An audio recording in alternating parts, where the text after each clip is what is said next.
Hi there! In this first video of the series about our adoption journey, we would like to share with you what got this all started, what was our motivation to adopt. We will take you all the way from the beginning to welcoming Christy in our family and to moving back to Germany.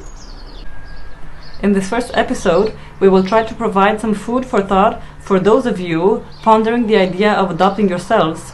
And if you have any other questions regarding adoption, but do not want to write them in public, please don't hesitate to contact privately, and we will try to answer your questions to the best of our ability. We were asked so many times by the adoption agency, why do we want to adopt? And by the third and fourth time they asked this, we thought maybe this is just a psychological question. They want to see if we stick to the same answer. But as harder times came later on in the process, we realized how important it is that we have a well-defined reason for ourselves to fall back to when the hard times come and be able to continue. We learned in our evaluation process that the sheer will of helping children in need by itself is not enough reason to adopt.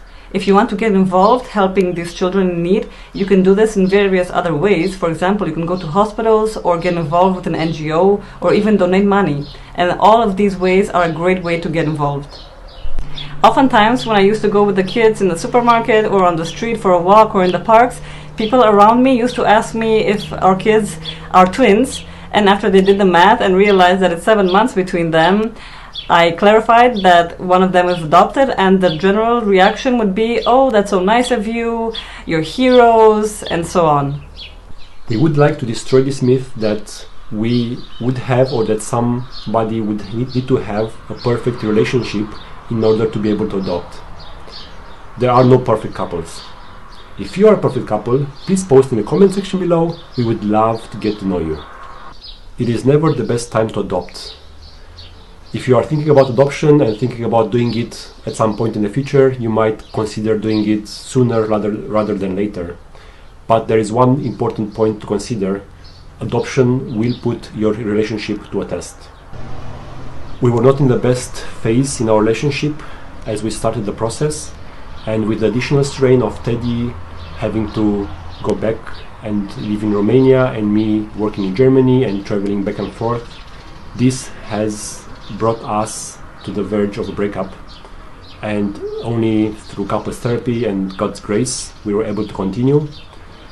But my point is, perfect families do not adopt, either because they are perfect already or because they don't exist in the first place. And adoption is hard work.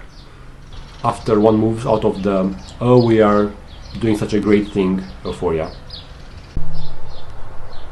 Our reason to adopt had something to do with our purpose in life, and this is something deeply rooted in our minds and hearts, and this overweighted some other legitimate concerns that we had regarding adoption, like will we be able to love the adopted child like we love our biological daughter, or would this adoption put a financial strain on our family?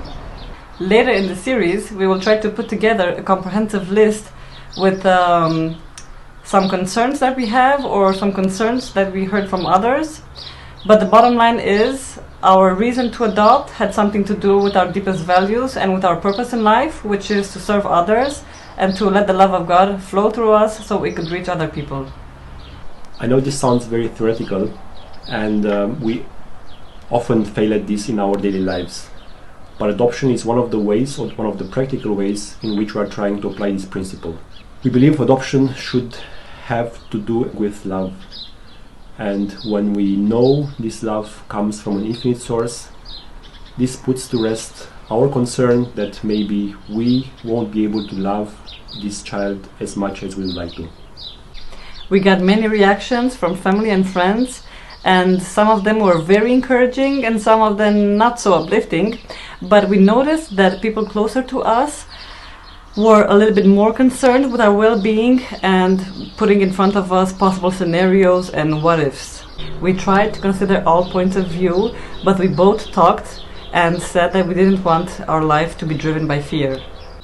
We realized that at least for a while we would be giving up our comfortable lives, but we resonated with Jim Elliot's words, who said, "He is no fool who gives up what he cannot keep to gain what he cannot lose."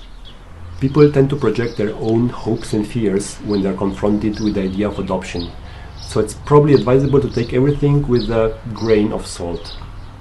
We think there's an additional point you would have to consider before adoption, and that is the profile of the child you would want to adopt, and that can regard special needs or health issues. But we were really encouraged by the social worker we worked with, who told us it's better to focus on what you can do rather than on what you cannot do. If you have other questions you would like us to answer, please post them in the comment section below.